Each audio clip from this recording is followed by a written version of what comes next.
Welcome to Out of Continues, episode 121, a weekly podcast in which we post up every Monday, and we talk about video game related topics. Post up every Monday on the website. The MP3 is posted up on YouTube every Wednesday. Well, not every. Most Wednesdays. It's new, so I'm still figuring that out. Out of Continues is a member of the Tech Podcast Network at techpodcast.com. I'm your host, Stafa. On video. And with me is Kevin. Hello. The Dragonborn. Yeah, Everyone's like so disappointed now that they see you on video. Yeah, I'm just not wearing armor, not wearing the horn helmet. Kevin the Dragonborn is totally a disappointment. A big jerk too. It's an Indian Dragonborn. Yeah. And we got new to the show, we have Brendon. What's up? How you doing, Brendon? I'm pretty okay. Brendon is another student at the School of Informatics and Computing at IPY. You know, also in game development, and you're also working on a game right now that's successfully been kickstarted. Yeah. That's my capstone. So Yes. It's called Windfall. I don't know if anybody's seen it, but it's got like 20 hours left. I think we hit the $5,000 mark last night, and we were asking for $1,800. So we're pretty excited about that, obviously. Yeah. I mentioned it on the past 3 or 4 shows, I believe. And by the time this goes up, they're gonna be too late. But Okay. where would they be able to find it after the Kickstarter? Well, if you live kind of local here in Indianapolis or Greenwood, you could probably check it out in the stores eventually, because we've actually got one store that is picking up the product. It's called Hometown Comics on US 31 and I think Shelby Street. So Okay. All right. But anyways, for people who are new to the show, you know, we might get into some new viewers now that this is going to be on YouTube now. This is basically a weekly show. I'm the host, you know, Stafa, as I introduced myself earlier. I have different guest hosts on the show with me each week. A lot of times Kevin over here, he's on the show. A lot of times my younger brother, who's not on this episode right now, but you know he'll be on here. He'll be on here frequently. So you know I have different people on the show. We talk about video games. We talk about what we've been playing. We talk about gaming news, all that. So this week's episode segments will include the rapid-fire interview questions for Brendon. Ooh. Because every time I have a new guest on the show, you want me to turn that on for you? I would like that. There's no password to that. Boom. So every time I have a new guest host on the show, I give them these 5 questions just to introduce them to the listeners. You know, they're video game-related questions, you know, about their tastes and all that. So that's that. After that, we're going to have what have we been playing. Going to do some quick announcements. After that, our main topic is going to be on digital card games. We got some news and some listener feedback. So this is... All right. Ooh, we got some listener feedback. Yeah, so we got listener feedback this week. So let's start off. Let me put a little marker on the audio. Boom. Okay. Start off with the rapid fire interview questions. Brendon, are you ready? I am ready. You better be ready because you have no choice. Oh, crap. I'll make it up. So anyways, first question. Your all-time favorite console. And PC does not count as a console. So It's okay. I'm a 90s. Well, late 80s, baby. Late 80s, baby. I just got a nut in my throat. It's pretty good. Anyway, Nintendo almond. 64. Chocolate almond. It's very... I mean, it still tastes good. Just want to clarify because it's a family-friendly show. It's chocolate almond. Yeah, of course. So, yeah, Nintendo 64, and that's probably pure nostalgia there, obviously, but I just like the first time I saw the controller and the first time I saw people playing it, that was just blew me away because I had only ever seen a Super Nintendo at the time. I can get why you're blown away by the controller because Yeah. you're like, who has 3 hands? Well, I mean, I was excited to test out the ergonomics of that thing, right? Those Japanese people have 3 hands. Yeah. Okay. So yeah, that was very exciting for me, and I also like the cartoony kind of games like that. I guess this leads into our Cartoony, next man. Back question. then, that was like next to real life. Dude, I know. Hyper-realism. Yeah, I know. that was more than cartoony. That was like as real as it gets back then. I was like, whoa, look at Mario, the metallic. It's like real metal. Anyways, question number 2. Name 3 of your favorite franchises. Gaming franchises. Gaming franchises. Okay. Halo, Final Fantasy, and Super Smash Brothers. Okay, so you're like you got a little bit of everything Yeah. as your favorites. That's pretty cool. Halo and Super Smash Brothers are both very competitive games, which I definitely like. Competing against my friends or whatever. And then Final Fantasy, I think, just has the edge on the story almost all the time. RPG elements. Even the Interesting. the recent ones. Beautiful graphics, sounds. No. Okay, Yeah. I figured. Question number 3. If you can have lunch with anyone in the video game industry, who would it be? I suppose Cliff Bleszinski. That guy's pretty famous. Seems like a good guy to talk to. I've listened to several of his talks, and he just kind of talks about His wife. about his wife, about his Lamborghini that he got from Gears of War 1 or 2. I don't even know.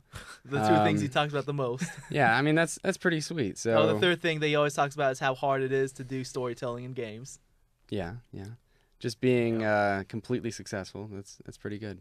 Yeah, and he's still fairly young, like what, late 30s, something like that. And he's been in the industry forever because he, entered the industry like what, when he was like 3.5. He made his own games first. Jazz Jackrabbit. Yeah. Is that when he was 4 years old? Mm-hmm. Yeah, that and like Jill of the Jungle. Mm-hmm. I think he made that too. Yeah. Okay, so next question, number 4. What's one problem? Man, why is half the question gone? That's why. Okay, what's one problem with the video game industry? That's what it's supposed to say, not one problem with the vid. What's one problem with the video game industry today? Making money while still preserving creative freedom for its coworkers, I guess, or its employees.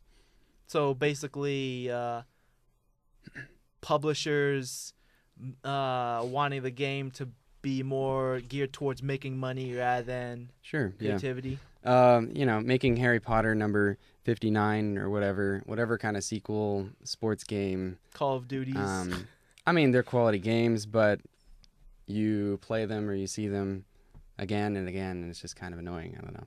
And of course, you hear the rumors, you read the articles, you see how people are treated in the industry.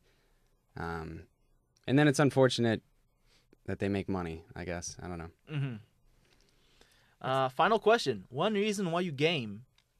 To relax. Stress relief. Okay, so you don't like Dark Souls. I do like Dark Souls. Oh, so it's relaxing to play Dead Space 2 when you're asleep, like right before you go to sleep. I did that last year. It was crazy. I think I dreamed of necromorphs ripping my body apart. For real, bro. Yeah. So anyways, those are the 5 rapid fire interview questions for Brendon. How you feeling? Are you all right? Are you still with us?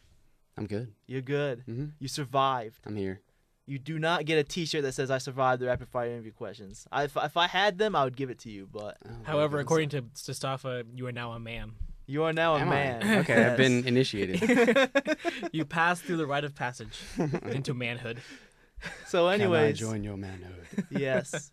Let's move on. Family friendly. But we're gonna talk about, before we go on to our next topic, we're gonna talk about DreamHost real quick. Ooh. Because DreamHost. I use DreamHost. Kevin uses DreamHost. Yes, I do. Do you use DreamHost? What is that? DreamHost, I'm glad that you asked. They are a web service. They offer unlimited storage, unlimited bandwidth. They have a user-friendly interface, and they are also optimized to use content managers such as WordPress, which I use on outofconfused.com, and also Content 5, which is a WYSIWYG content manager that I use for staffahassani.com. And they have many more features, all that just for $8.95 US a month. And if you use the promo code out of continues, that is one word, don't put any spaces, just out of continues, it will waive the setup fee and get you a free domain registration. It's a good deal. Whoa. Hey. Yes. Yes. Free domain. So, if you want to have your online portfolio, if you want to start a podcast, if you want just to have a website, DreamHost is definitely an option that you can use. So check it out. Not only can, but should. Should, yes. Don't use GoDaddy. GoDaddy is cheaper. I'll admit they are cheaper, but GoDaddy, you pay for, you get what you pay for. Yeah. There's a reason why they're cheaper. So what's DreamHost again? DreamHost. I'll look it up after They this. are a web service. Just look it up. Google it. Web host. Okay, good. So anyways, let's move on. There we go. Let's move on to what have you been playing. And Kevin, Yeah. since Brendon was talking, All right. Yeah, I can want go ahead to give you the spotlight for a little bit. Sounds Talk good. about what you've been playing. I have been... You've been playing Banished. Yes.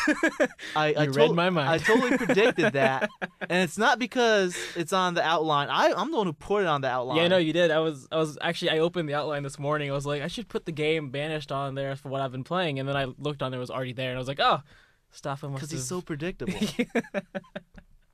So predictable, and that's not a racial thing either. Because I don't see how Banished can tie with his race. So No, it's not a racist thing. no. So, Banished, yeah, I've been playing a lot of Banished, actually. What is Banished? For those who don't know, Banished is a town management survival strategy game. It was all developed by one guy who did everything except for the music, and I think the music was done by his brother or some other family member because they both have the same last name. But he did everything. Coincidence. Could be coincidence, but it's one of those like names that's not very common. It's not like something Smith or something Wilson. We almost have the same last name. Trehan and Al Hassani. It's almost the same. It has letters. Well, I guess in that case, everyone's last name is almost the same. But anyway, so he did everything from, his name was Luke. Oh, I forgot how to pronounce his last name, but he did everything from modeling the assets to texturing them to animations and the programming and the game design. Mm-hmm. And it's actually a really well put together game for just, one person. Mm-hmm. And so he's been working on this for 3 years, and it was just a small little vision that he had, and he quit his job. He used to work in the game industry, and he was an engine developer for, I forgot which company. So, I mean, this was not new to him. He already had the experience for Wasn't this. like CryEngine or something? I don't remember. I don't remember exactly what he worked You're making with. stuff up. No, I'm not making stuff up, which is why I'm saying I don't remember. So what's the difference between like this and SimCity? So with this one, there's more of a focus on survival than there is on Tornadoes. Yeah, I mean, there's a lot of Earthquakes. disasters, lots of natural disasters, and there's more of a focus on the survival than there is on building a beautiful city. So like with SimCity, you're really focused on creating something that's, you're trying to create a city that actually can last and can stand by itself. But with Banish, you're kind of doing that, but there's more of a focus on trying to survive. So you start off with just a few citizens and very few resources, depending on which difficulty you pick, and you have to try to survive as long as possible, and not die. So there's a lot of natural disasters, like you can have blizzards, you can have tornadoes, and then you can have dragons. No, there's no other monsters or creatures or any other enemies. Like that's the one thing that he really wanted to focus on, is that there's no combat in this game whatsoever. There's no really focus on, like, if you're playing Anno 2070 or something, you kind of have to build an army to either conquer the other city states or defend yourself, but there's nothing like that in this game. So it's all just pure survival against nature. And so you can have things, like I said, natural disasters, you can have fires, you can have diseases break out, you can have starvation, you can have drought, you can famine, you can have all these things that are just really focused on your city trying to survive against nature and survive as long as possible. And so it's actually really hard and difficult, and I think it draws a lot of inspiration from games like Dwarf Fortress. And so it's it's very little combat, just surviving. And So the one thing that currently a lot of people are having issues with are some minor bugs. I mean, this was all developed by one guy, and also the fact that there's a little bit of a lack of content. Like, once you get to a certain point, you've built pretty much everything you can. There's no skill trees like other games do, where you don't research technologies and then be able to build them later on. Because once the game starts, you have everything available to build. The only things that you are required to get really are just the resources. So I mean, you'll have to cut down trees for wood, mine for rocks, and for stone and iron and coal. But all that stuff everything is pretty much you can get right from the start except for coal, which you have to start a mine for, which is pretty late game because it's expensive to build and it's expensive to maintain. Well, that's interesting. It makes sense because like you can't go like towards like technology era, right? Right. Yeah. You know, like you can't have skyscrapers Exactly. and all that. So And that makes sense. And another thing that also kind of works with that story aspect in a way is that you're not. There's a story? Well, just the backstory. You're not actually playing like a brand new civilization who has to research how to build things. It's you were part of a civilization and you were banished for some unknown reason. You go into war with Gandhi. Will he nuke you? Yeah, if you're playing Civ. So your starting civilization group is all just people who were banished from their previous from their base, like their previous town or village. So I mean, if they were, I guess in a way that if you think about it, they've already would have known how to build all this stuff because they've been exposed to it. They're not just starting off fresh. And so the technology is pretty much there's no researching to be done. It's you have everything available to you, and you just have to be able to build it by maintaining the resources. And it's fun. I'm definitely addicted to it, but like I mentioned earlier, there's a little bit of a lack of content, and it's completely understandable because it's all developed by one guy. And but he is developing mod tools for it. How much is this game going for? $20. $20. $20, and there's a ton of replay value, and in many ways, the game design on its core and the way that the game functions is better than most AAA games that I've seen for city and town management games that run for $60. Oh, so you're specifically talking about a really popular game that came out last year called Tropico 4. In a way, actually, I think it is kind of similar to Tropico, except with Tropico, I think you're just trying to build a paradise that functions. Man, you're taking my joke too seriously, man. Come on, you're killing me. You're killing me. But yes, I guess I could say that. Like it's one guy developed this over the course of 3 years, and is selling his game for $20, which is arguably better than most AAA 100-man teams $60 game. Well, I mean, like if you look at it, that way, as far as like Banish is made by one guy, and like SimCity is made by several hundred people. Banished, that one guy who worked on it, he put in his soul into the game. He has he put in his love into that game. While when you have something like SimCity, you got like all these people who don't really have any attachment to the game. They're basically there to work. They're soulless as far as putting into that game. Yeah, and the big difference is that with some games like SimCity, I mean, the publishers are just trying to make a game that sells, whereas when you have these smaller, indie development companies or just one guy, they really are making a game that they want to play and that they love, just like you mentioned. It's all about passion rather than the money. I think what you're saying also is that it's an art form. Yes. Yep. To some degree. So, I mean, the less you have the big man up there twiddling his thumbs, the puppeteering you, pulling the strings. That's good. Yep. All right, Brendon, what have you been playing? Talk about one game. Hearthstone. Good lord. So I'm working on my capstone Windfall, but I've been using Hearthstone, playing that a lot to kind of draw inspiration from it.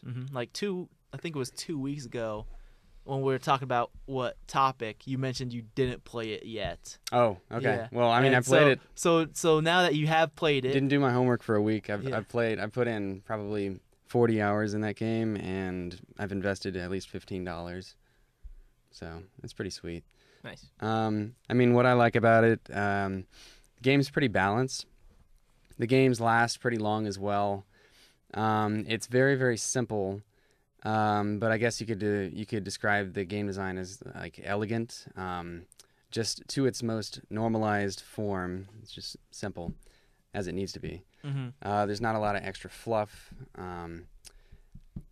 Like when I first approached it, I was actually turned off by its kind of cartoony style. It's not really my thing. I'm more into. Oh, you're not into the World of Warcraft style. No. Okay. No. All right. Understandable. I mean, it's very bright and like a lot of people's faces have like really exaggerated looks. Right. You'll have like some guy with the biggest chin you've ever seen, or just like a gigantic nose because he's jolly or something, and I just don't know. I mean, there's nothing wrong with that, but I mean, definitely the game mechanics have shown through. So, every creature, what are they called? Minion. Every minion has an attack power and a health, and you just attack their hero directly. They've got an ability in there called Taunt, which was pretty interesting, where it actually requires you to like attack a taunt creature or minion first. Yeah, the taunt, I feel like though it makes those creatures act more like Magic the Gathering, because the fact that in Magic the Gathering you can't attack, well, unless the player doesn't want to block, you can't hit a player, and if they block with their creatures. It's very interesting how powerful that mechanic actually is. Like actually playing, I mean, you'll be up against a horde of whatever 1/1s, maybe like 5 dogs or something, and then you've got like a 6/5 taunt, and it just eats all the dogs. It doesn't matter. So like they just can't get through it unless they burn it out or invest a lot of cards into killing it. So it's just pure card advantage. Yeah. At some point. Yeah, I feel like it is like required in your strategy to have taunt cards in your deck in that game. Because if you don't, you're just gonna get eaten up. Get attacked right at the face. I actually built a deck. Uses the wizard, so you can pay 2 life and draw a card. But it's what are they called? The guys that go. Oh, the Murlocs. Murlocs, yeah, it's a Murloc deck. And it also uses the 2/2 liege guy. I don't know what his name is. He's 3 for a 2/2 that gives all your other things +1/+1. And it also uses the 0 mana or 0 aura or whatever it is. That's 4 damage. You have to discard a card. And top end, because I'm cheap, I don't have Leroy Jenkins yet. That's a bad card, anyways. I mean, it has the 5 mana demon. I think it's like a 5/7, and it just attacks right away. Very, very powerful. But like, essentially with this deck, you just dump your hand of all these 1-cost, 2-cost things, and I have a lot of taunt things as well, like 1-cost and 2-cost taunts. Yeah. And then you attack by using liege effects, and then you play more. I love the sound effects in the game. It's just so Tazdingo. Oh, it adds so much to it. I'm used to playing. Touch candle. Oh goodness, yeah. I'm used to playing a lot of Magic, and you. I mean, I really wish there was audio in Magic now when I'm just sitting there playing with my friends. Just some music. Sound effects, I don't know. There's a lot of things about that game, a lot of subtle things that also make that just so much better. Is like when you play a weaker card, the screen won't shake as much, but it'll have a little bit of like a particle effect. When you put in a much stronger card, it'll act as if it's heavier, and like the whole screen will shake, and there'll be a lot more rubble and smoke coming from it as it like drops. And it's pretty cool. Like those little subtle effects that just make it have more life. They do that with attacking as well. So like so like you can have a 1/1 that you play on turn 1. And then on turn 7, if he hasn't died somehow, you could pump him up to like a 11/11. And if he attacks, it acquires the explosion, particle effects, whatever sound effects. Crazy. Some of those legendary cards, I don't have many. I have like, I don't know, 2 or so. But like, I was just going through on a website looking at the legendary cards, and like they got some really crazy ones. Like they got Harrison Jones. Which is... I sold him. Oh, you sold him? Yeah, makes a lot of money. Awesome. I didn't know you could even sell cards. Or you break it down into its Okay, magical okay. energy or whatever. Yeah. Hmm. You know, like for some reason when I first saw Harrison Jones, when someone played against me, like my mind read it as Harrison Ford. Yeah. So, like, I was like, wait, are they allowed to do that? But then I looked at it again. I was like, Indiana oh, it's Jones. Yeah. And Han Solo. Perfect. so. Wow. Yeah, it's definitely an interesting game. I ended up quitting it because I got a loss in the arena. And you have to pay a fine, either amount of gold or it's I think 150 or 199 or something like that. So either you have to pay either real money or gold to get into the arena, and you can only get 3 losses in the arena. I got a loss because either it was some kind of either the server went down or the guy decided to do some kind of a disconnect glitch. Either way, the other player was not in the game, and it was not detecting there was no timer on him either. So it was pretty much just sitting there. It was not switching to my turn or anything. So the game was stuck, and I took a video of it, and I was like, look, I got a loss from this, and I shouldn't have. That's definitely not fair that I got a loss because of the fact that, some kind of a glitch happened. And, can you remove that loss from, my arena account? And they're like, nope, can't do it. Sorry. And I was like, seriously? No, I'm done with this game. That just made me mad. It's a bad taste. It is definitely a bad taste. I mean, I was enjoying the game so much that I played a lot of hours of it, and I eventually put $10 in to buy some booster packs because I was like, you know what, I like this game. I might as well put some money into it because I already put in a bunch of hours. And the way how I see free to play games, if I play it so much and I enjoy it, I might as well put some money into it. And you know what, it's just disappointing that I enjoyed it so much, put some money into it, and then I get robbed of what could have been a victory. I mean, I put in this monstrous the ogre that's 6'5".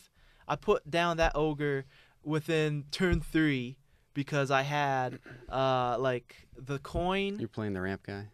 Yes, I was playing the ramp guy. Mm-hmm. I had the coin. Druid. Yeah, the druid. I had that one card that gives you 2, the +2 mana, and I had the coin that gives you +1 mana. Man. So by turn 3, I had 6 mana to Gosh. use. So I used that to get that ogre out by turn 3. And the way how I feel like I put down that ogre, by turn 3, and the other guy's like, nope, I'm done. And then, glitched out of the game and, made me get a loss out of that. So, oh well. It's a good game, though. How much does it cost to do the arena? I've only done constructed. I think it's $199 or $150. Gold. Gold.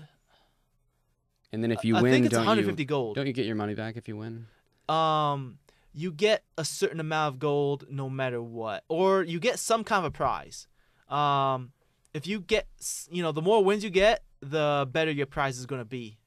So if you get 0 wins, just 3 losses, you'll get something out of it. Maybe it'll be 50 gold, or might be a booster pack. It'll be something. So the arena's fun. It's definitely interesting because you have to make a lot of hard choices as to what cards you want in your deck, because you know how the arena works, right? It's the drafting. Yeah, the draft. I've watched it yes. online. Yeah. So I mean, it's definitely fun because, in a way, that mode is more fair than the regular mode. I agree.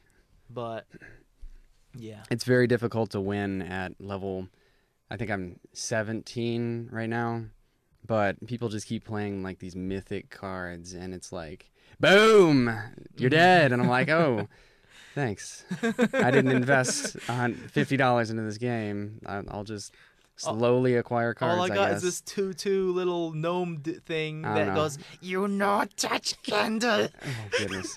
Well, see, I think weren't they also trying to go for not pay to win? And so I don't know if people are already getting better because they've invested more money in it, then I think that whole argument of theirs is kind of moot. For the constructed mode, yeah, I think Yeah. it's probably impossible to make that not pay to win. But I mean, the drafting, that's all on the spot, and you did a lot of that, Staffa, and that's definitely a good way to balance it out. I feel like for those kind of collectible card games, period, even with real life, and I don't know why you're kicking my knee. Hey, you took a foot to the knee. And even Magic the Gathering in real life, it is still somewhat pay to win because if you buy only a handful of booster packs, just enough to get you 60 cards, you're not gonna have the best set ever. Don't buy booster packs. Don't buy booster packs. It's invest to win. Buy cards that don't go down in value. Okay. Yeah. You're the Magic Gathering master, so I'll take your word for it. I never played real life. I'm experienced. Okay. Not a master. He's just being modest. Master compared to me. Yes. Okay. So, you ready to move on from Hearthstone? Mm-hmm. What have you been playing? I'll talk about Walking Dead Season 2, Episode 2. Ooh. It's amazing. I have yet to start it. It is amazing. I'll since you haven't started yet, I'll go ahead and drop all the bombs right now. All right. All the spoilers. There are I'm just gonna zombies. leave. There's zombies. There is blood. Oh my gosh. There is depression. Okay, now I ruined it all for you, didn't Spoilers, Oh, my Staffa. goodness. I ruined it all. I can't play this game anymore. I'm just gonna uninstall it. Good. Mm. Good. You don't deserve to play it. You don't Well, fine. deserve. I won't play it. Okay. But I mean, the season 2, episode 2, I really enjoyed it. Well, I don't know if enjoy is the right word, but it was very entertaining. It was a very big episode, not as far as length, but as far as what happens in the episode. A lot of big things happened. It wasn't like The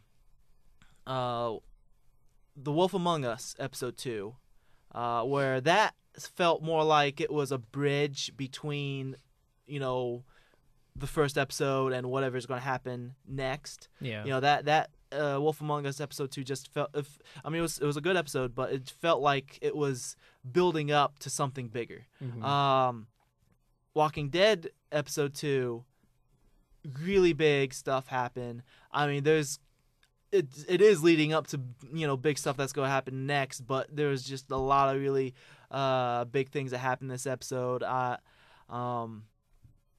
Can't really say much else because otherwise I'd be going into spoiler territory. Was there a shotgun? There were guns. Oh, okay. There were guns. Have you played any of the Walking Dead? When you say episodic, what does that mean? Okay. The Telltale games, they're point and click adventure games. Well, they've evolved beyond point and click at this point. They're kind of like they're just adventure games. Okay, and they release them in episodes. So right now it seems like every 2 months or so they're releasing a new episode. That way they put out like a 2.5 hour episode every few months rather than releasing one full game and having them take like several years on it. So they build the engine. They get all the mechanics down and everything, and then they work on the some new art assets and the dialogue and all that, and make these small like I said 2.5 hour experiences that they release every couple months. So Walking Dead, the first one came out, was it 2 years ago? I don't even remember anymore. I think it was 2012. Yeah. So the first one came out in 2012. It was an amazing game. The first game that made me tear up for a character. Wow. Yes, they just do a really good job with the characters. Making you feel emotion towards them, making you connect to these like everyday normal people. That no one in the game is like, a super powered, or like super marine or anything like that. Like they're all just regular average Joes, and it's just they just do a really good job connecting the player with these characters. Also, in the first season, you play as Lee, and the way how they set up Lee is that it's like he is half Telltale's character. Like they set up some things about him, and he is half your character, because you are given a lot of choices in the game, and a lot of them are moral choices too. And it's not like here's a good choice, here's a bad choice. It's more like here's a bunch of choices. No matter what you choose, something bad's going to happen to someone else or something else. But make the choice yourself. It's more like just make the choice that you would be most okay with. Yes, and so like Lee ends up being a hybrid of your character and what Telltale wants him to be, and it's just I really liked the experience. It was just a really awesome experience. Going through Walking Dead season 1, and with season 2, they're at episode 2 right now. They are just getting even better. The storytelling is just as good. Wow. They got some really awesome things going on. I mentioned The Wolf Among Us. That's another game of theirs that they are working on. They have the first 2 episodes out for that. And Wolf Among Us is based off of the comic Fables. Based off of. Yeah. Based off of. Based off of. I just heard your name when you said that. I was like, oh hey. It's based off of the comic book Fables. Yeah. Fables is about a bunch of fairy tale characters like Little Red Riding Hood, the Big Bad Wolf, Cinderella, Beauty and the Beast, all those fable characters. And something happened in their fairy tale world that forced them to leave that world and come to New York City. Oh. And so they all live in this small part of New York City, and they wear something called glamours, which is like a spell that makes them look human. So they're all trying to live within, regular humans without letting them all know that they are, fairy tale characters. But that one's pretty good as well.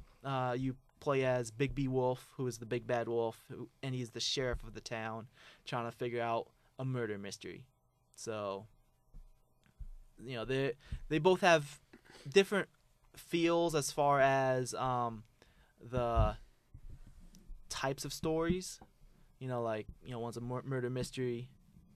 The Wolf Among Us. Walking Dead is basically about the zombie apocalypse, a bunch of bad things going on to people just trying to survive. Would you say I could draw from experience playing Alan Wake? Similar? Seems like that's episodic somewhat, or chapters at least. They called them chapters, but I think they released them all at once. Mm-hmm. And the nice thing with doing small episodic releases, though, is that Telltale can actually now work on multiple games at the same time. Well, they're also a big studio, too. Yeah, they're pretty big, but, I mean, like, they're working on Walking Dead, they're working on Wolf Among Us, they've got license Tales from for the Borderlands with 2K, then they've got Game of Thrones, and wow. so they've got all these different ones that they're working on episodes for, so that they can just release one every few months, and then they can kind of satisfy people over a long period of time, rather than release one big game and then make people wait for the next sequel. It's just like you play one and then you can wait a few months and you can pick it up again. So it's more satisfaction for the consumers because they don't have to wait so long, but then also allows them to work on multiple games at once. Very cool. Mm-hmm. Yeah, and I mean, like, the Telltale has had some bad games in the past, like Jurassic Park.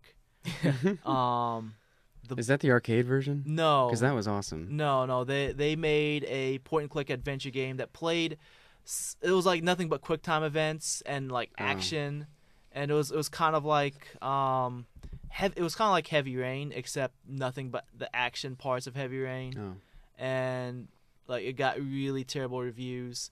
Bad Back to the Future, I hear it started out okay, but then like by the last couple of episodes, it didn't do too well. So I don't know. I didn't even play those, but like Walking Dead, I had absolutely no interest in checking out because Telltale, like at that point, Telltale like had nothing that I found interesting, and like I was like, okay, it's another zombie game. I don't care about this. But then it just got so many great reviews. I was like, oh, all right, I'll check it out, and I was floored by it. It was just amazing. Anyone who is interested in like working with storytelling and games definitely should check out Telltale's latest games. You know, both the Walking Dead games and The Wolf Among Us. Yeah, I think Walking Dead was a big turning point for them as a company. That's when they really went from being just an okay, not very well known company to one of the best known companies. And when I say Walking Dead, I don't mean Survival Instinct. Do not play that game.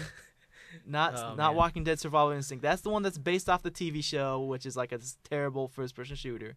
Yeah. I'm talking about it's just called Walking Dead. That's it. By Telltale Games. I believe I saw that on Steam, and it had like a 95% Metascore, something like that. And they go Seems okay. And they go on sale pretty much every time a new episode comes out, because I think they just recently were on sale, and episode 2 just came out recently also. It was like $14 for the season 2 season pass, and that's a pretty good bargain considering that you get the entire game for $14. The way you describe it kind of reminds me of the anime Attack on Titan, if you guys have seen that. I've heard of it and never seen it though. Oh. Well, I mean, there's bonding with characters and then losing characters, and then I've actually cried because of that show. It's a really good show. I cried too, but that's because I was afraid of giants. Oh my gosh. I remember inviting you. Oh no, Steffa. Just pretend they're all pillows and it'll be fine. No, that giant running pillows. Giants are scary. I'm dead serious. Giants are like the scariest monsters in fiction. No joke. We're working on a giant guardian for my game. I'll leave it at that. Staffa's not. Is it a friendly giant? No. Oh, you're not gonna like him. The only giants I like are like Primeval Titan. Oh my god, I love that card so much. Yes, bring that out. Oh, that's so a good. friendly giant right there because he's gonna tear down some trees and go get some mana. Some of that Volrath Stronghold Phyrexian Tower action. It's pretty okay. So, anyways, let's move on. Some quick announcements. Man, this is going to be a weird announcement segment because I already made the announcement. Video. Doing video now. Maybe you should have done the announcements in the first section. Maybe. But the thing is, like, when people are listening to a podcast for the first time, the first 5 minutes of the show really matter. Yep. And if I start the show off with, like, here's what the show is, here are these people, let me talk about some announcements, and then the 5 minutes are going to be over, and people are going to be like, you know what? Stop listening. I'm done. So the first 5 minutes really matter. That's why I don't want to put the announcements up first. Yep, you know? makes sense. But we're doing video now, as you can see. This I got this 720p camera. So just a simple webcam. I figure might as well try to get this on YouTube. I tried putting this podcast on YouTube earlier, but all I had was just this static image of the logo. And it didn't really do too well. So I figure, if I actually have a video on here, maybe it might generate some views. Maybe it might make a difference. I'll watch it. Would you? Yeah. Awesome. You'll see yourself. What if we recorded myself watching myself on YouTube? That would be so meta. That would be so meta. But right now, my plan is to post up the video on YouTube on Wednesdays. I need to get like one of those YouTube shortening URL things, like youtube.com/outofcontinues. I made a new account out of continues for this YouTube channel, but like it didn't give me the option to make the URL shorter, so I'll have to figure that out.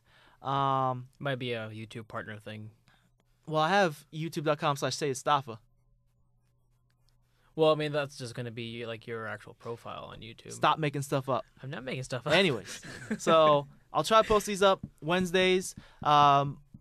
Probably, I'm not gonna promise every Wednesday because there'll be some weeks where I might not be able to put up a video. Like next week. Next week there will be a podcast up, but I will be in San Francisco during spring break. Ooh. Nice. So I don't know if I'll be able to record a video during that week's podcast recording. I might end up recording something on Skype. So I don't know. I'll see what's going on. Maybe I'll do a Google Hangout or something. I don't know. And then I'll still have video. Yep. Yeah. There you go. I don't know. We'll see. But either way, I'm not going to promise a video every week. But there will at least be the MP3 up on outofcontinues.com. Go there. Subscribe on iTunes. While you're subscribing on iTunes, leave an iTunes review because we can definitely use iTunes reviews. Oh. It's very helpful. You leave a little 5-star, maybe even 4-star. That's fine too. Leave a little review saying, "Hey, I listen to this show. It's pretty ballin'."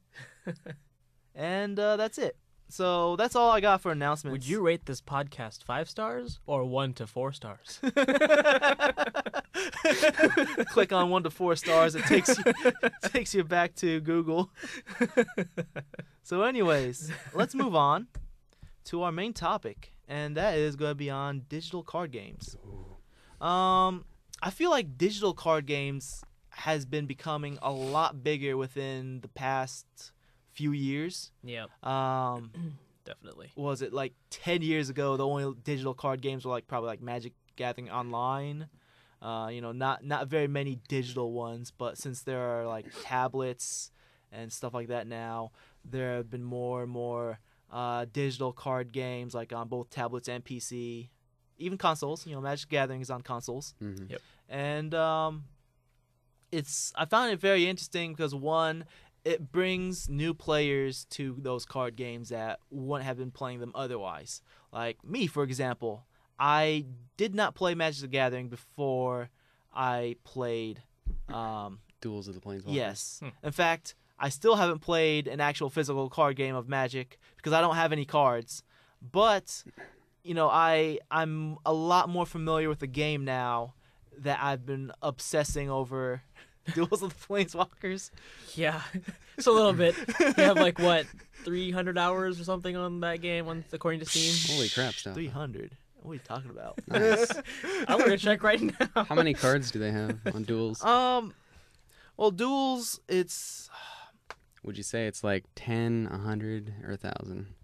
Or somewhere in between 100 and 1,000?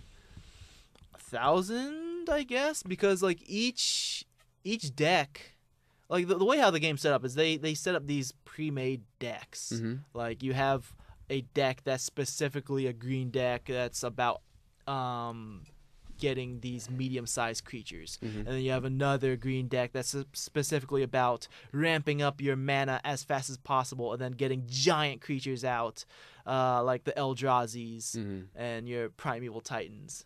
And then you have, here's a blue and red deck that's all about countering and dealing direct damage.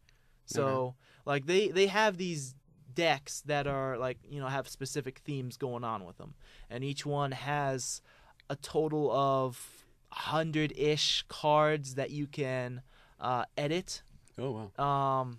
Do you create a sideboard as well, or a sideboard? Is it just a 60-card deck? Yeah. That you edit yourself? Yeah. Okay. Yeah, you just have a 60-card deck. Well, you can have more than 60, but of course you don't want to have more than 60. But you choose from the 100. Yes. In the latest version of Duels of Planeswalkers, 2014, there is a mode called Sealed Deck Mode, which basically you get booster packs. Oh, wow. Where you can, it's here's all these crappy cards, make your own deck. Do the best you can. Yes. And you can only use sealed deck. You can only use sealed decks versus other sealed decks. Mm-hmm. So you can't have one of those, those pre-made decks versus a sealed deck. You can't do that. Okay. So when you played sealed deck mode, only sealed decks. I played Duels of the Planeswalkers once, but there was a mode that I really liked, and I don't know what it was called, but basically they present you with a board state and cards in hand and opponents' cards in hand. Mm-hmm. And Like you see this visually on the board, and they say your objective is to kill the opponent. How do you do it, or whatever? Oh, And that's then cool. it's just like you have to, I don't even know, you have to take like 10 steps, 13 steps, whatever. I don't remember that much from it, but it was amazing. In when I saw it. each game, they have their like each year's version of the game. Mm-hmm. There's like a different mode that makes that game special. Like Yeah. the sealed play is in the 2014 version. In 2013, there was a mode where it's like you roll a dice and like most of the sides are blank, but if you get the one with that Planeswalker logo on it, Mhm. then it will activate the ability on this Planes deck thing that's like gives a different status. Like, okay, if this Planes you draw 3 cards every turn. This Planes you cannot block. Plane chase. Yeah, that's what it is. Plane Yeah. chase. Yes. So that was an interesting mode. I think that that was in 2013, and I think that was more fun than 2014 sealed deck. I like that idea because then it actually gives you a reason to be buying each year's edition. Because there's not just like improved graphics and new cards. There's an actual game mode that's This unique one to that. has sounds. Tazdingo. Stingo.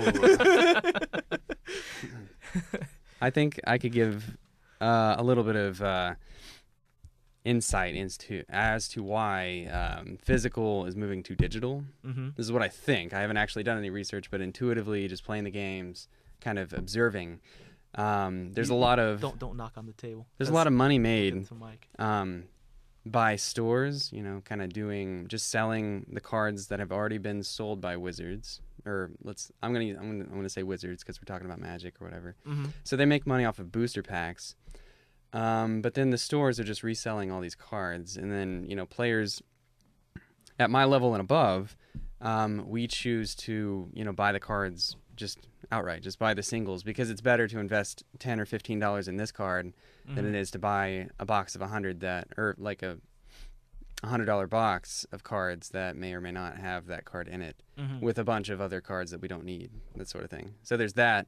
So moving into the digital version, you can actually sell individual cards, or you can kind of stifle the resale of the cards, I feel like. Also, digital version does all the bookkeeping for you, like all the management of like looking through your deck and then shuffling your deck, having a hand, exile, or just zones in general, keeping zones straight, keeping life totals, all that stuff. So it manages all of it for you. Yeah, like in Duels of the Planeswalkers, if I put down like 80 tokens, 80 zombie tokens, that's totally easier to do it digitally than to do that in real life. And I bet it's cheaper also to distribute the digital product than it is to distribute actual cardboard. Yeah. Yeah. Yeah, it's definitely cheaper for the manufacturers because they don't have to print, pay the cost of printing and distribution and payment for all that stuff, and then stocking fees from the stores, and then whatever the stores take as a percentage for the sales. So it's cheaper, and then also if they do sell individual cards, then the developers, and then ultimately Wizards gets more money from that as well. I also wanted to add, I'm not completely harping on stores for selling cards, like third party or whatever. Yes, you are. Because it actually, it still does promote kind of like the tournament scene, and it's kind of like a gathering place for people. So they do make money by raising interest and hype. And yeah, like in Duels of the Planeswalkers, like whenever you beat a Planes in the campaign mode, it would be like Friday Night Magic at your local game store, So it's like telling people, check out the real thing. Yeah, I will say that, I have played Magic Duels of the Planeswalkers, I think 2012 and 2014 with you, Staffa, mostly. But all 3 matches.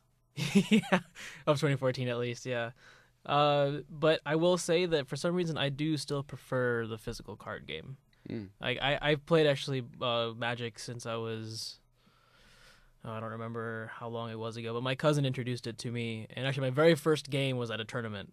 I didn't even it literally was like my cousin was going to a tournament that night. Oh. And I was like, this Did looks you interesting. win?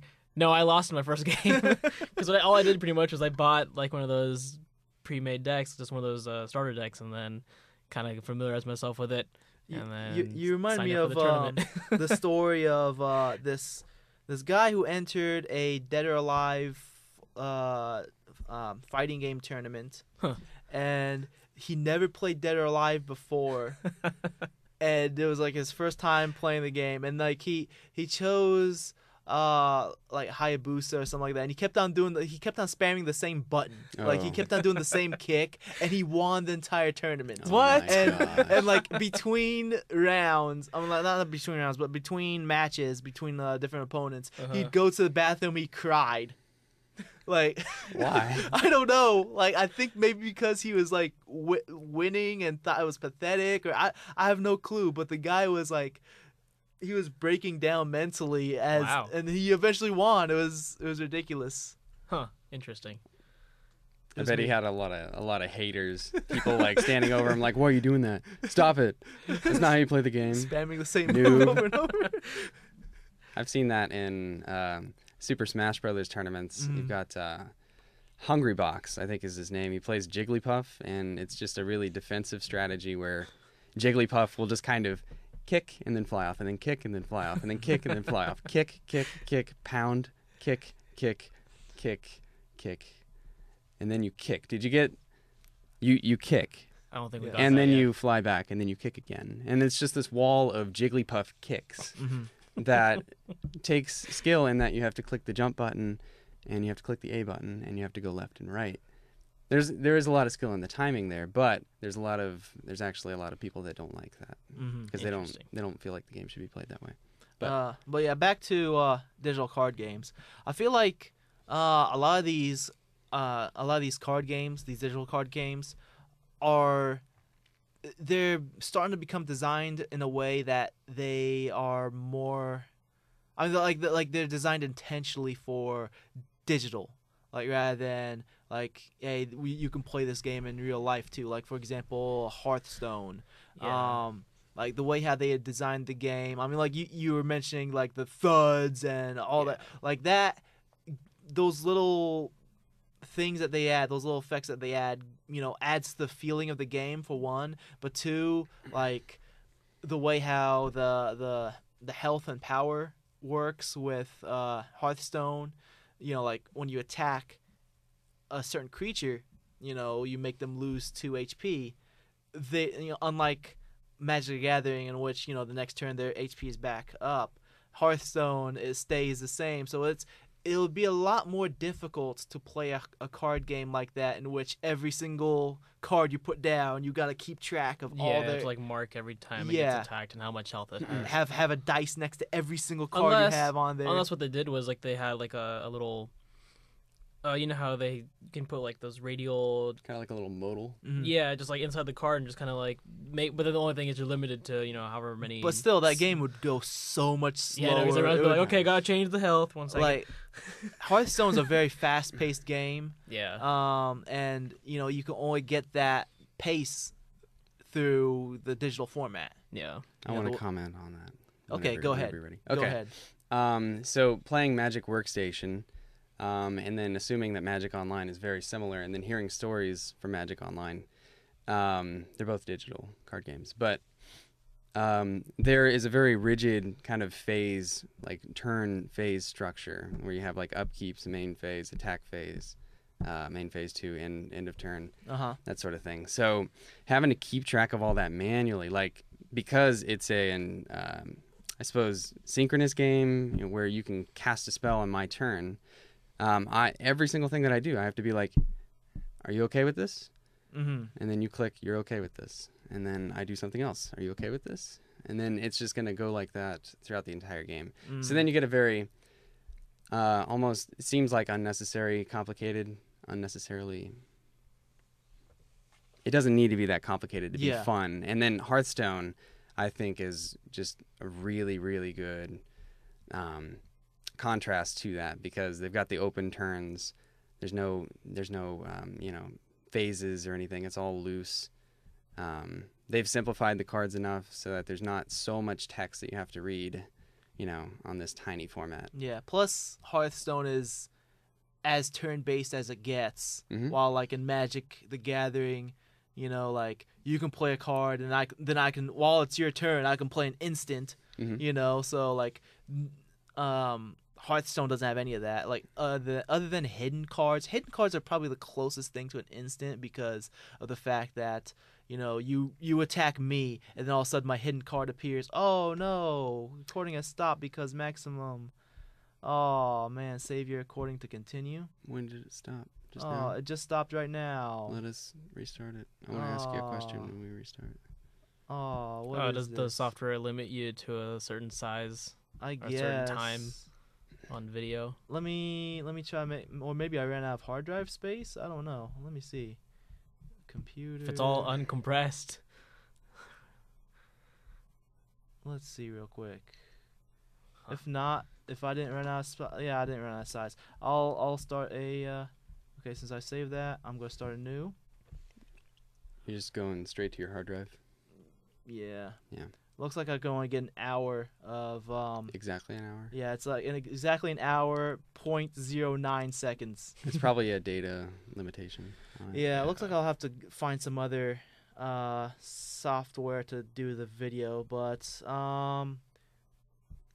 3, 2, 1. All right, so what we were talking about last time? Hearthstone. Yeah, Hearthstone and Instance, and Oh, it yeah, doesn't have Instance. It has the hidden cards. Those can appear be like, I'm going to attack them. Oh no, this hidden card popped up and prevented me from attacking them. But other than that, it's pretty much completely turn-based. The hidden cards. Did you want to? Oh, you can go ahead. Okay, yeah. It just reminded me that there are game mechanics that they intentionally put in Hearthstone that just wouldn't be very realistic in the physical version. So just as Magic, has these things that Hearthstone can't have, Hearthstone has these things that Magic can't have. Where you put a random card from two random cards, you copy them. You copy two random cards from an opponent's deck and you put them in your hand. And you're not supposed to be able to see the cards. I don't know. It's really awkward because the opponent doesn't shuffle their deck. They don't draw a card. They don't lose cards out of their deck. Mm-hmm. And in real life, implementing that would be much more difficult. Yeah. Yeah. And then with also the secret system, it's like a mandatory thing. If it's triggered, it happens. And, in Magic, if you miss a mandatory trigger like that, and then you're 3 turns further into the game or something, then you've created an invalid game state, and then somebody gets a gameplay warning, and that's just not something like you usually do May effects. Yeah. In real life, because people are humans and they miss triggers. Yeah. Another thing of Hearthstone that is in the digital game, digital card game format that you can't really have. Well, at least I haven't seen any other game, or you can't really do in a card game, is the fact that you can see where the other player is hovering their mouse. Oh. If they are hovering their mouse over one of your cards, read, what the description is, your card will be highlighted red because you could see what if they're gonna highlight you, your hero icon to see what your move is called. You could see all that. So it's interesting that you can see what they are highlighting because it kind of gives you an idea of what they're thinking. They're like, oh, that is a creature I'm thinking of right now. So, Yeah, that's actually. I never actually played a game with another live player in Hearthstone. I went through some of the tutorial. I went through the tutorials, and I think I played a couple of games just with the AI, and that's about my extent of experience with that game. But I do want to go back to it. I know you had a bad experience with it, but I had a bad experience with I would play with you guys. game the master, game. It's yeah, the GM. yeah. But yeah, I do want to give it some more time. I just never had after playing it, I just never picked it up again. But I probably will. I definitely will go back to it and see how it is. Mm-hmm. All right. What else about digital card games? I feel like a lot of I feel like digital card games is like a new avenue of strategy games, because like there are games coming out like Ironclad Tactics, which is like the strategy game that uses cards. There's another game I've been playing lately called Card City Knights, which is basically like it's have you heard of It'll Do? No, you haven't. No. Okay, this is from the developer who made It'll Do, which is like this very obscure indie game, and they pretty much made a card game out of all of their games. So they have like all their characters, put them on cards. It'll Do is their most popular game, so that just shows how obscure all these characters are to begin with. And the card game is basically you have to like each card has an arrow or a few arrows, and you have to like match up the arrows, and once you get like 3 of them connected together, then you can do like either an attack or a Did you defense. play that with me? What's that? Did I play that with you at one point? No. I think there was like a tank attacking game. Oh, or something. Okay. That's Battle for Hill 218. It had the pointing. Yes, sort of thing. that. I put that on my notes as well, because that game I originally played on PC, and then eventually bought the physical card game because the fact that I was introduced to it, and I was like, man, this is a pretty cool game. I would probably rather play this with real people than with this crazy AI that kind of cheats. So Yeah, I remember playing that one with you. That was actually pretty fun. They know it's in your hand. Probably. Yeah. But Well, I wouldn't say that digital card games are a new avenue, because I mean, it might be new for things like the PC and consoles, but mobile platforms have had card games that are not necessarily good card games. But like if you go into any of the app stores for are you talking about Android Solitaire, bro? No.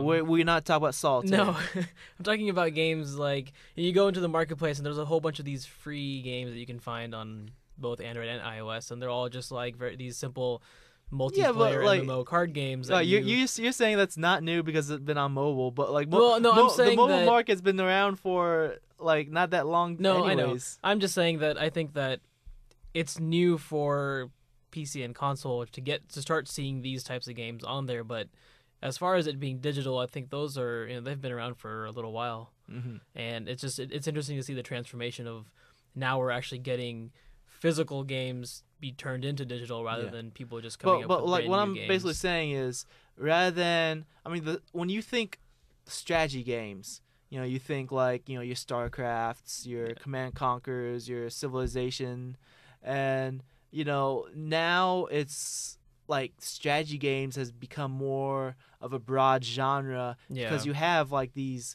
these digital card games that are basically strategy games because you're using strategy in them. It's strategy but with cards. Yeah. I think maybe the art assets might be cheaper to make as well. Yeah, because it's 2D. And you don't have to animate and. Well, Hearthstone does animate some of the cards.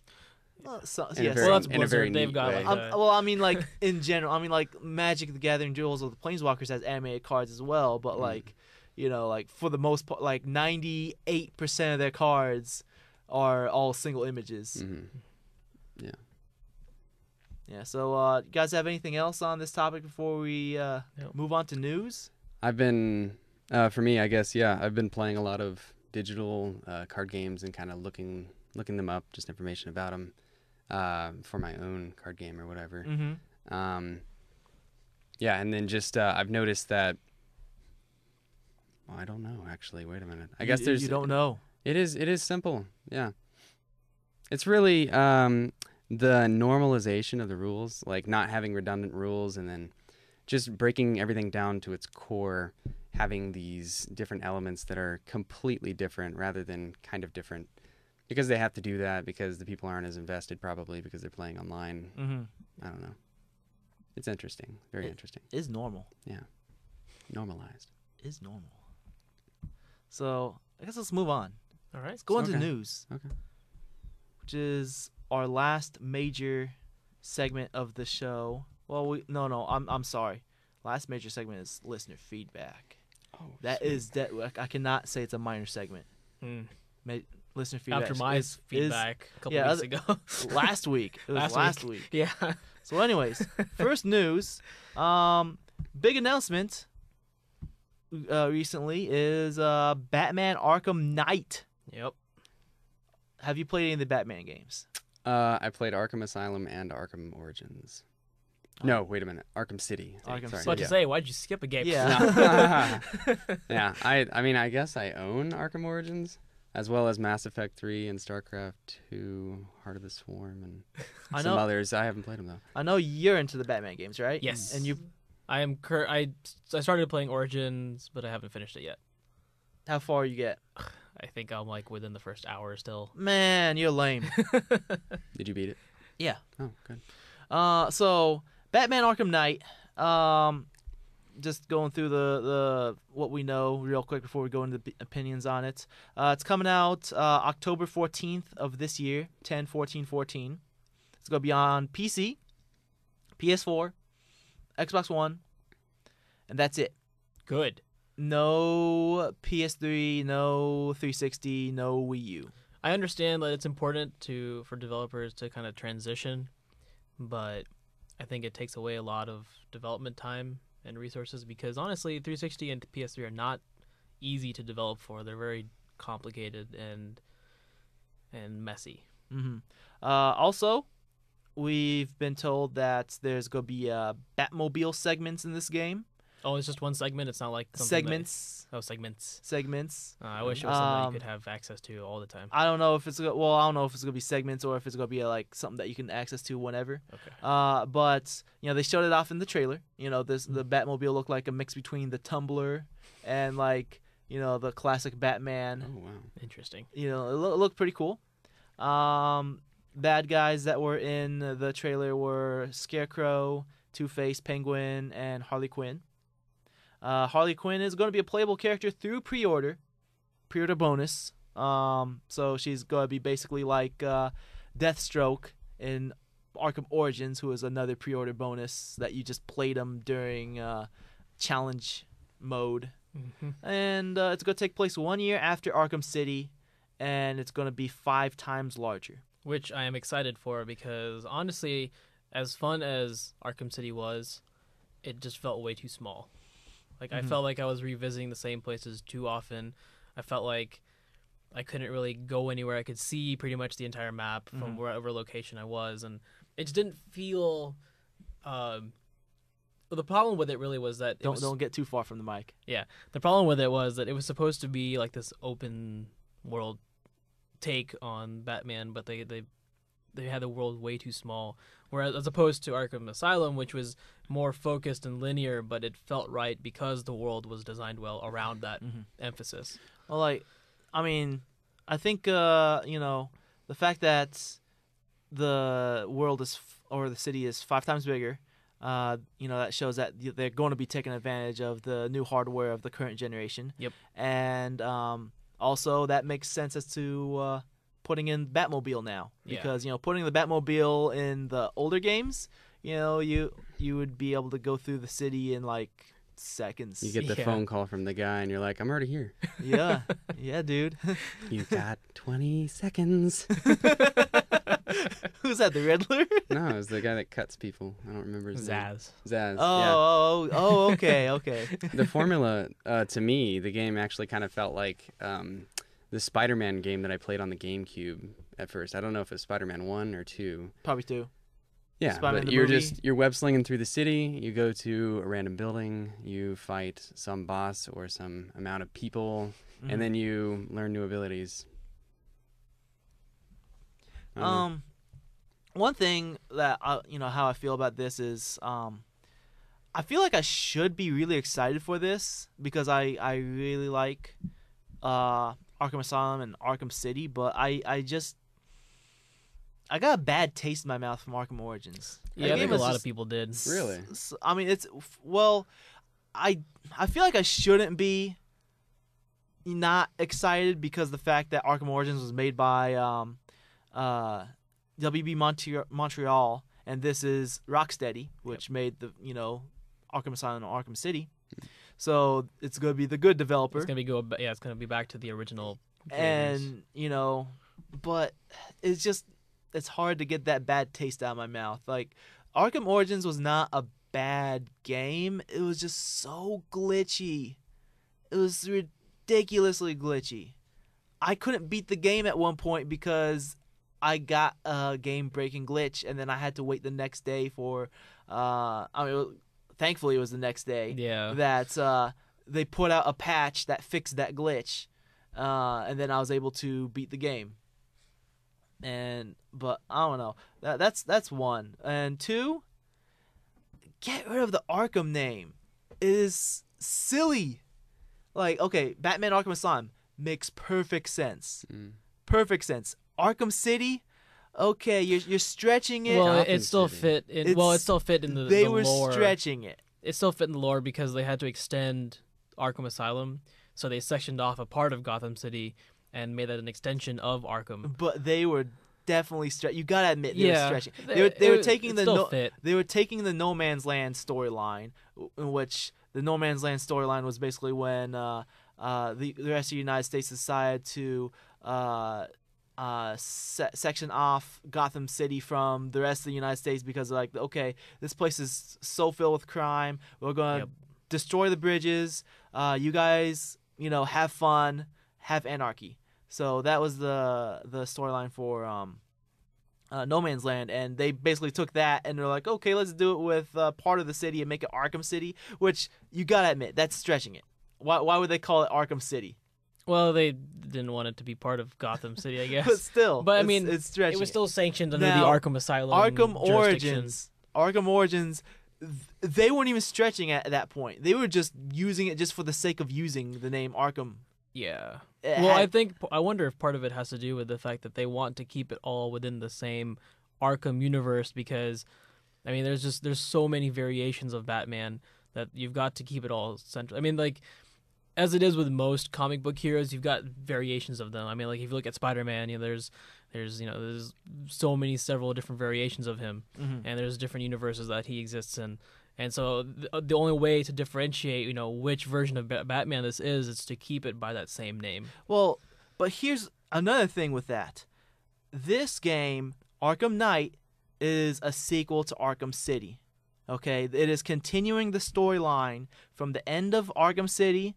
It's going to be 1 year later, but still, it's a continuation of that storyline. Yep. Arkham Origins, while it's using the Arkham name, it is a prequel, so it's not connected storyline-wise. That's one. And two, the things that happen after the ending hints a specific storyline that's going to happen in the sequel to that. There's going to be a sequel to Arkham Origins. Okay? I would still argue the fact that it is a prequel, but it's a prequel specifically to the Arkham lineage. But there is... What I'm saying here is... like, they're using this Arkham name for, like, no reason because of the fact that they're not even connected anymore. They have two timelines going on now. They have the Rocksteady timeline and they have the WB Montreal timeline because they have a specific...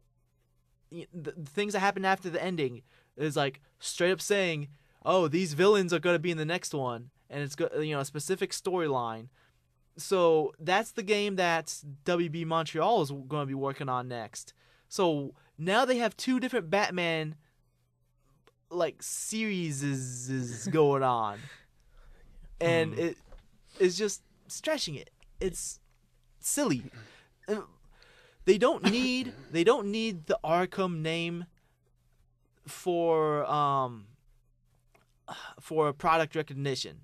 They totally don't. Batman is a strong enough name to stand on its own. And if anything, why not use Gotham instead of Arkham? Use the name Gotham.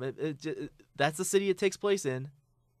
Arkham Knight. What does that even mean? I quit. Well, I still like. Stop defending him. I don't know. Stop it. I think Stop I like it. I'm not against them using the Arkham name. I still stand by my argument that it helps it keep. You're a fanboy. Not really. Okay. I just think that it helps them not. keep it, within the same storyline as the other Arkham games, and that way you have a way of referencing just to that particular version of the Batman story, because there's so many. I mean, like there's just different variations. Like every superhero has the same thing that they have different universes, different timelines, different variations of each one. I mean, like even like I mentioned before, Spider-Man has the Shattered Dimensions game, which shows you all those different variations, and there's got to be a way to keep them in line so that everyone can know which universe this Batman's from, what storyline is it from. And I think that the Arkham sub title just keeps that uniform across all of them, because that when they come up with a new Batman game that takes place, like if they start using Batman Beyond, they're not going to be able then to it would be called Batman Beyond. Right, but if they wanted to continue a whole, but the thing is for that, each Batman universe has their own number of universe anyways. So like they have like Batman Earth 1. The comic is called Batman Earth 1. Yeah, like they could do one of those if that's what they're going with. If their reasoning was to differentiate the universes, which I highly doubt that's the reason. I highly doubt that they're differentiating the universes. But if it were, then they can use the name of the universes to differentiate itself. But I personally think that like whoever's in charge of like marketing or whatever, they're the ones who are like, no, we gotta stick with the Arkham name. People know the Arkham name, so we gotta stick with that. That's what I think. And I'm okay with it. I'm not. I'm indifferent. You're indifferent? I am imagining, though, alternative universe where Legend of Zelda uses Ocarina in every name. I think that would be hilarious. The Legend of Zelda, Ocarina of Time. The Legend of Zelda, Lost Ocarina. The Legend of Zelda, I found a new Ocarina. Ocarina Waker. Yeah, Ocarina Waker. Phantom Ocarina. It'd be cute. I don't know. Other than that, no comment. I don't have any serious All comments. right, let's move on to the next. It was something kind of like that. There were Legend of Zelda, Oracle of Seasons, and Oracle of Ages. There were two separate games, but there were parallel universes, and the Oracle part of it was the one constant between those two universes. And in fact, it was really cool what they did, is because they kind of merged the games, and you could, if you had two people with two Game Boys with both of those different games, you could cross them so that there were things from Ages that went to Seasons, and then Seasons to Ages. It was pretty cool. But they didn't use Oracle in like every single Zelda game. Right, I know. But it was that specific, I guess, universe or timeline. All right, so moving on. We got did you add something onto here? Oh yeah, I did. Okay. All right, I just It noticed that. was the Valve story. Yeah, okay. Yeah, okay.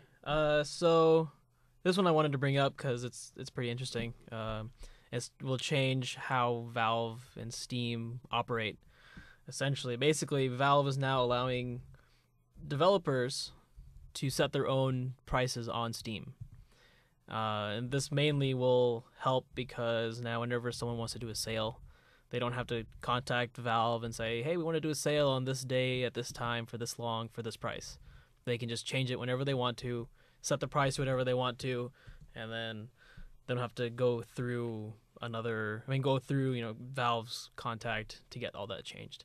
And the articles that I posted, one of them stated that this was kind of good for a number of reasons. One is that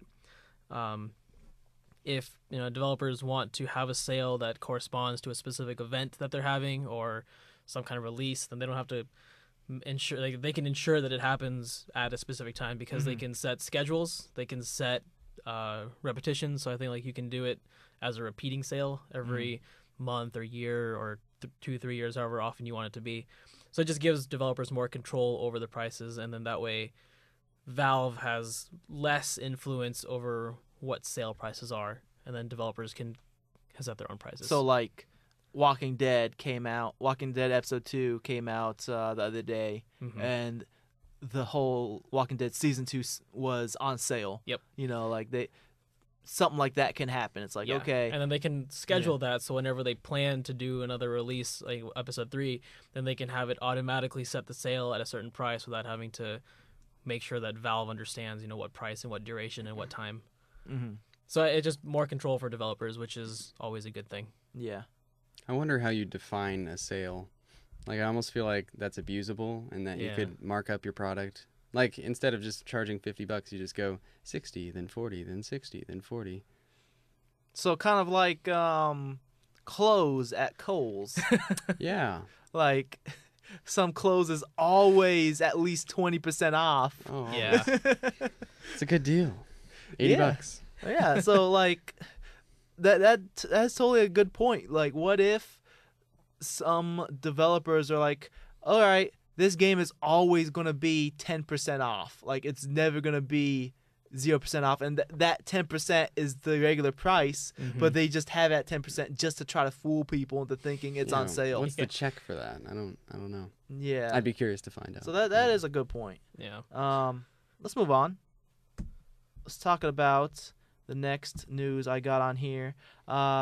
Amy Hennig, you want to press this button up here, and then okay. Sweet. So Amy Hennig, who is the Uncharted creative director, she also worked on a bunch of other games, like practically all of the Legacy of Kain games. She departs Naughty Dog this past week. For people who are unfamiliar with her, Fortune magazine listed her in the top 10 most powerful women in gaming, the game industry. She was forced out of the company. Like, she did not leave on, her own terms. She was fired. Oh, wow. And I read an article that said that Naughty Dog said that she wasn't forced. Trying to cover up the tracks. Unless I remember reading something else. It said she was forced. Okay. Yeah. There was something else that happened similar, that someone was forced out of a company, but then they said that they weren't forced. The Assassin's Creed dude. Was it? I think. Maybe. That's probably what it was. But, I find this very interesting because, the Uncharted games, well, especially 2, very good games. It just is kind of baffling to even think about what would even have happened to, like, have them kick out their top person who is, like, in charge of these AAA projects that all did critically well, Uncharted, the Last of Us. She's no longer working on the PS4 Uncharted now because, she's no longer with the company. So, I wonder if this is going to affect the quality of Uncharted 4, or the direction that the company goes, or the studio goes from here. What do you guys think? You guys have any thoughts? Seems like there's just a lot of.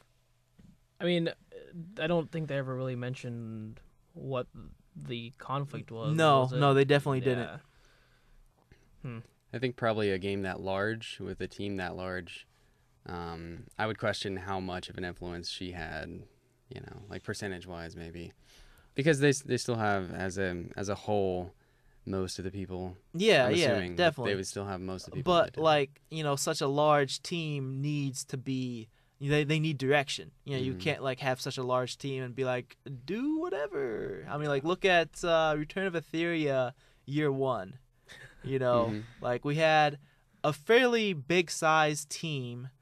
Here at school we had we started off with 30 people, and for practically all of us, none of us that worked on the project worked with a team that big, 30 people, and we didn't exactly have that, we didn't have that direction to guide all of us.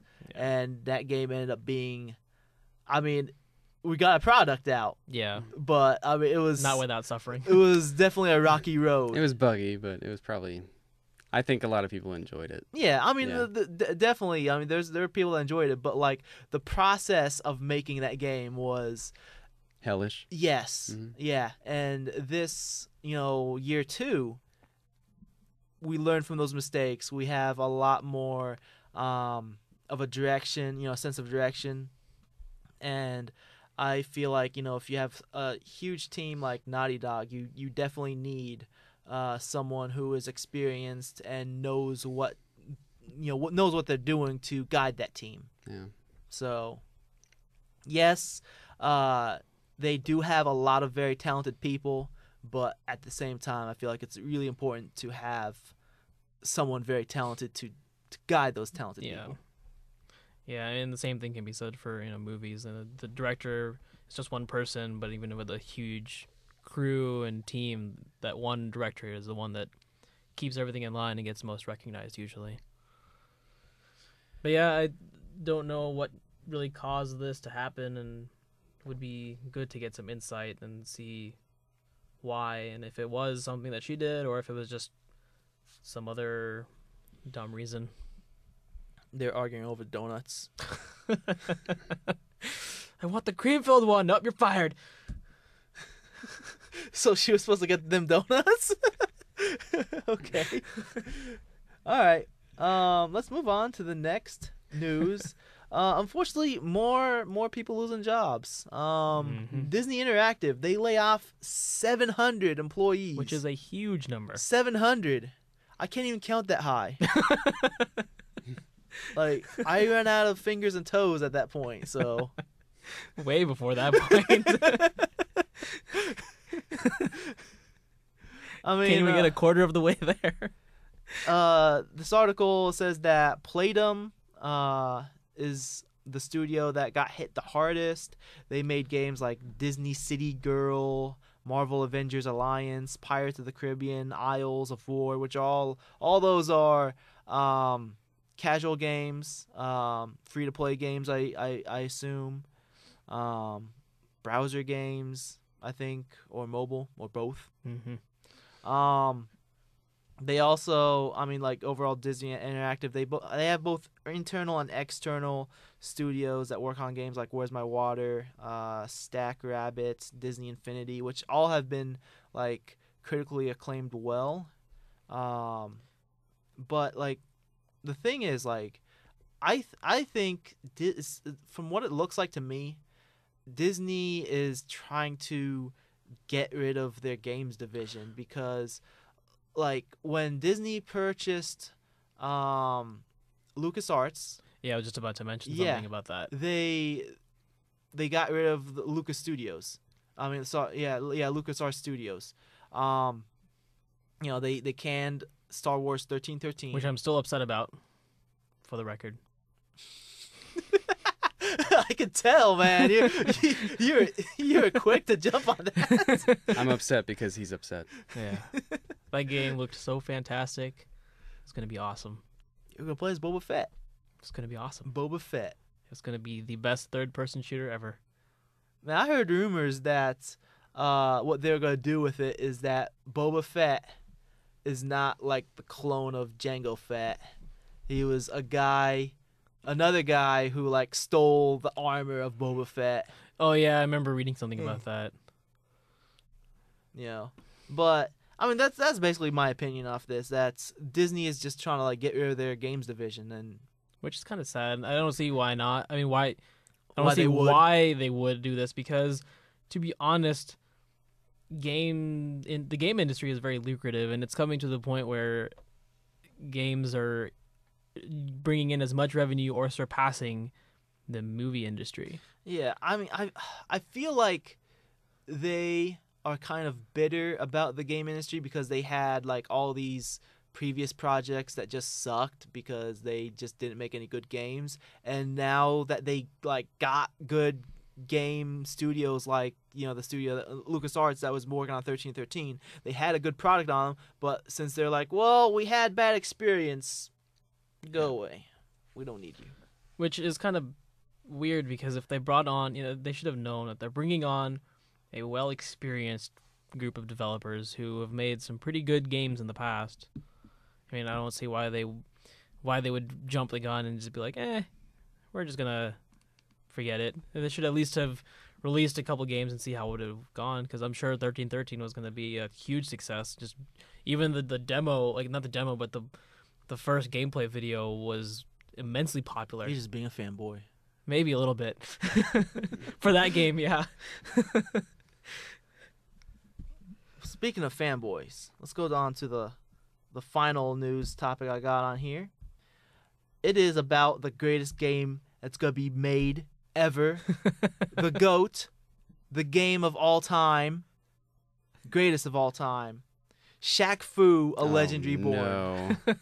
Oh, man. They dropped the ball. They could have called this Shaq Fu Tu. Oh, my gosh. Could have. Shaq Fu Tu. Spelled 2 T-U.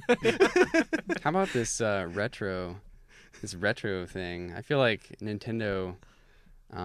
this is not a Nintendo thing, right? It's just third party or whatever. This is actually an Indiegogo.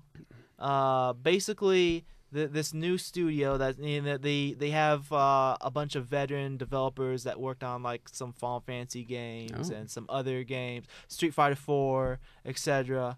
So they got a bunch of veteran developers to make this new studio. Wow. They have an Indiegogo to make this game, and their goal is like $450,000, and like for the most part, Shaq is going to fund this game himself.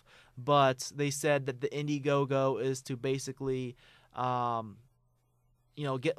additional funding, but two, see if there is like interest in the market for such game. So, if they can't meet their goal, like if they're really far off from meeting their goal, Shaq will probably be like, well, it looks like there's absolutely no interest in this game, so why am I gonna fund this game? So. But, like, they put out this trailer, and it is, like, totally ridiculous because it has Shaq, and he is, like, it looks like Shaq after he's eaten a whole horse. Oh, gosh. Like, his neck muscles, like, is just one of his neck muscles is as big as, like, my leg. Like, he's just a monster, and like, he's beating up with ease. He's beating up these ninjas, Kicking them like miles. Yeah, like they're like a quarter his size. So, and Shaq, he says, this time we won't foo it up. Oh my gosh. Just so bad. Shaq Fu, It hurts for a me to hear legend this. reborn. This is gonna be amazing. It's gonna come to the PC Master Race. PC only unless they reach their stretch goals, then it'll come out on consoles. But this is gonna be the best thing since video games. You guys have been keeping up with the Wii version of Smash Bros, right? No. Smash Bros. I'm sorry, Smash Bros. Wii U. Okay. Yeah. All right. What about it? Well, I mean, they've got some retro characters too. That was my only comment. Like okay. Animal Crossing and, or I guess the Villager, Little Mac. Was there anybody else? I don't remember. They don't have Shaq though. They don't have Shaq. That's what they should do. If this Indiegogo remastering fails, classics. In fact, they should just Was that go to originally Nintendo. was that originally a multi-console thing? what? Shaq? What's that? Shaq? The Shaq original was Shaq? on. Yeah, it was on Genesis and Super Nintendo. Do you Yep. think he's going to be in Smash Bros? Is this a spoiler? He needs to be in Smash. Challenger approaching? Has anybody done this? Dude, they need What to. if Shaq paid The them next to develop punch, the game? next Punch Out game needs to be like Shaq Tyson's Punch Out. Oh my gosh. Shaq Tyson.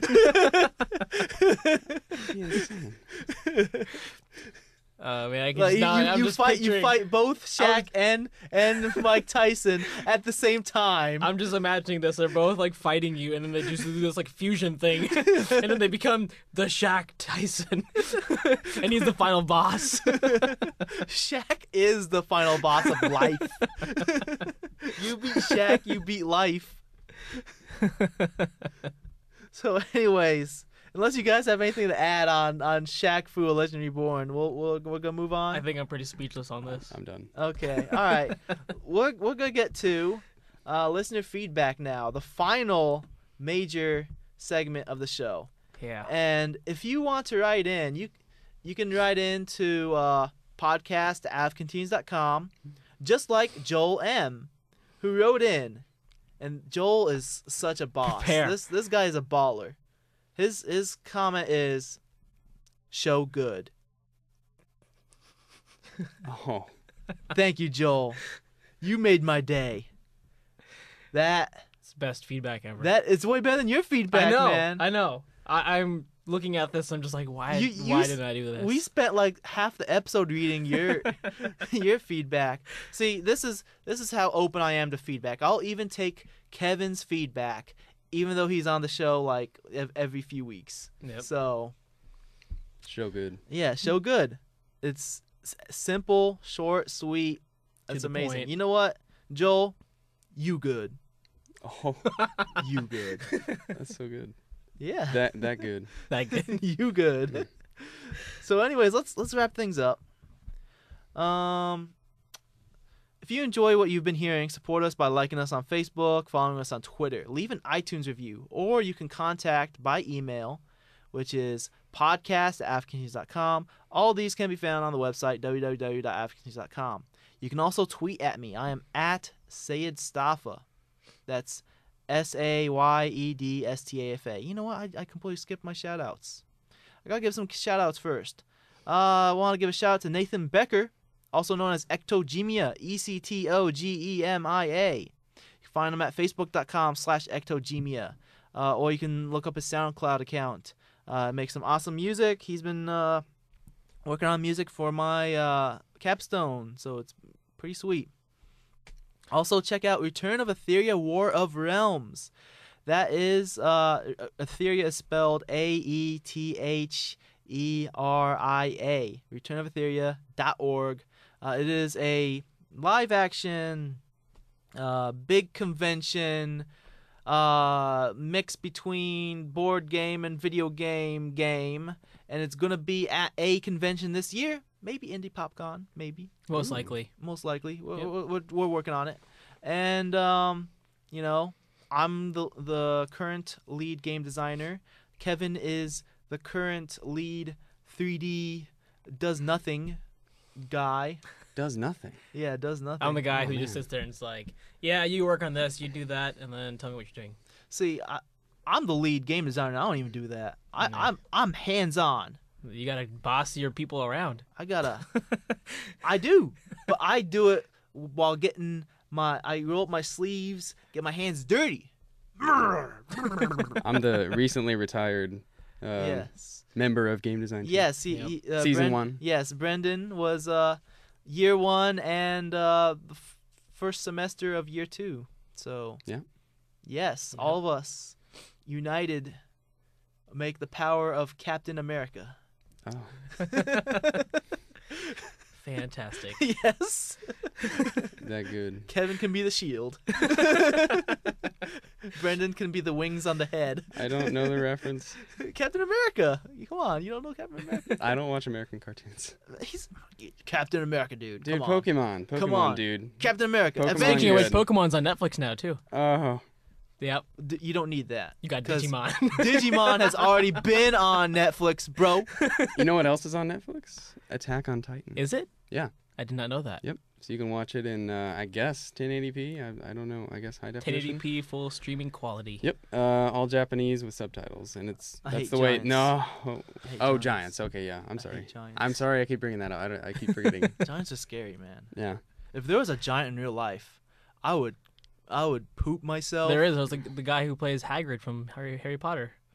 He's technically considered a giant. No, I mean like the kind that like their hand is bigger than your body. Like they Yeah. the kind that will like step on you with their foot. Like Oh man. those kind of giants. The ones that are like 50 feet tall. Greatest fear. That dude, I'd be so scared.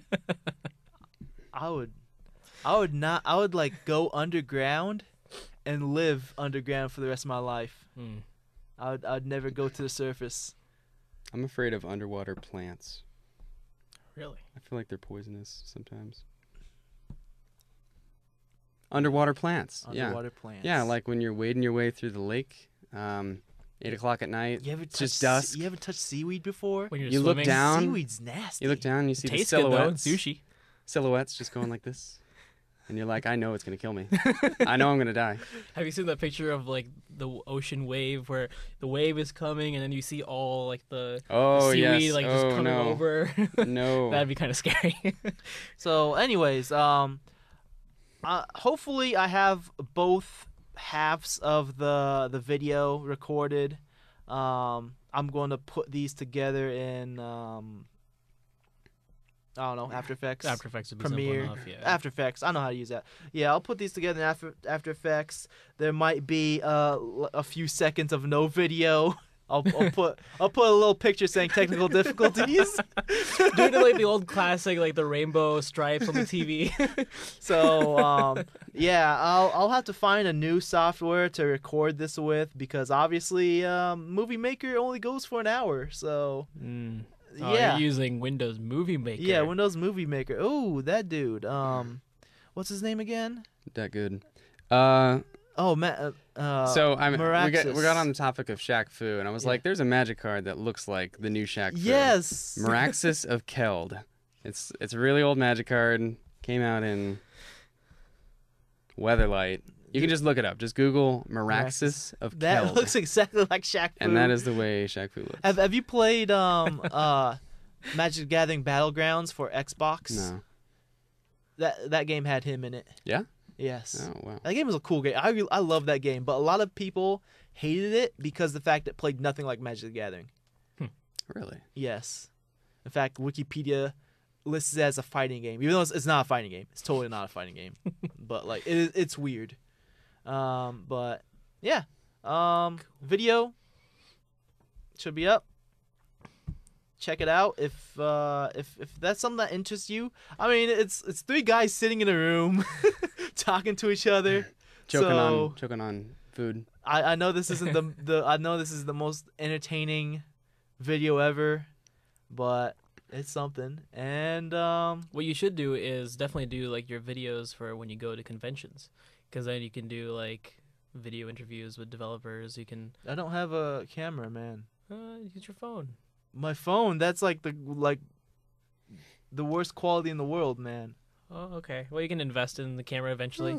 Something's I don't cheap, make something money simple. off this, dude. Do you know how much money I make off of Out of Continues? $50 total. No. Oh. I make negative. Oh. I've spent more money than what's come back at me. It's an investment. It's passion. It's a hobby. Not good. I draw the line. It's a hobby. I don't want to put too much money into it because I'm not making money off it. Yep. And so, I have to draw the line somewhere. I'm only going to put so much money into it. You know what I You should mean? look into doing some Google ads for your website.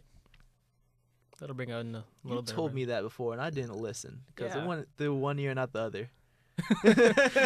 Well, let me say this again, Staffa. I should do that. Look into Google ads for your websites. I should, and I still probably won't make any money because I have like so few subscribers.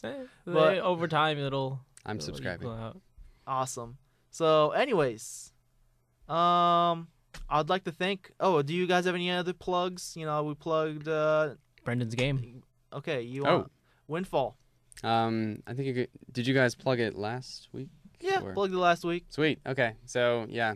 Again, I guess I'm working on a capstone, Windfall. There's a digital and a physical version of it. It's a card game, strategy card game that draws influence from Magic the Gathering, Yu-Gi-Oh!, Pokemon, Hearthstone, Final Fantasy, all this mashup of Digimon? Nope. What? It's a lie. Isn't Digimon? I don't know. I don't even care. I don't know. Digimon. I used to watch Digimon. This is like Digimon. It's Digimon. like it's like the way Pokemon's gonna be in 200 years when they're just like digitally like augmenting, genetically modifying, except it's digital DNA. I don't even know. So where can they But- find? Where can the listeners find you? You can find me. I mean, you could Facebook me, Brendon Steele, or my wife, Catherine Steele. Google Windfall. We actually have a Kickstarter that is, It's It's over. And it doesn't matter. You could just Google Windfall, and we actually have a site. I believe it's up now.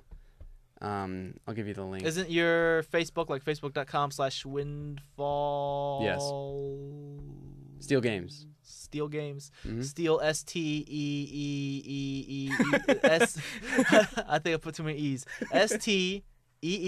LE. Yes. Yeah. What you should do is also implement like a Slacker backer type thing, like most companies do, and just set up a PayPal, set up a website. Oh wow. Okay. And so that way, people who are just now hearing about it or hear about it later, they can still donate if they so please. I believe we're actually distributing it through the website that's making it as well. Mm-hmm. So that's a thing. I'll give you the link. And you can just post it in the description below. Oh, you guys go get like the description. Oh, the descriptions. I'm probably not gonna put that much of a description in YouTube.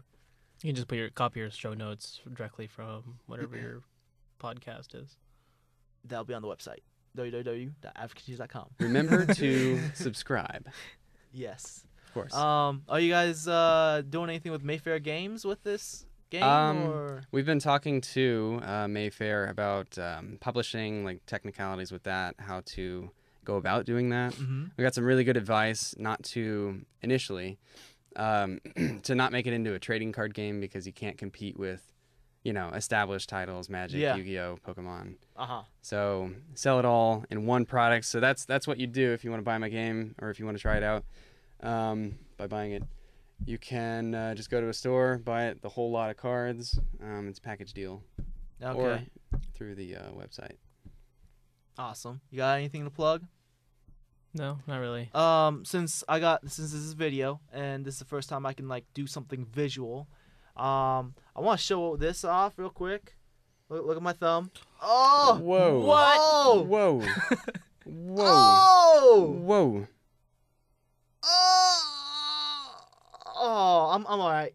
Just kidding. JK. Glad you're all right, Safa. That scared me. Really. So good. So good. Thank you, Joel. So anyways. That just made it infinitely better. I'd like to thank my guest hosts for joining me today. Kevin. Thank you for having me once again. Brendon. Thank you for having me. I want to come again. And with that said, I'm your host, Staffa. Peace out, everybody. Beast out. See, you know what? You just broke the immersion of that because now people are going to see on YouTube that it's just you and there's no actual beast. Dude, I should I should make the screen shake while I'm saying beast out. That's still too much work. Cut it back to video of this. Beast out.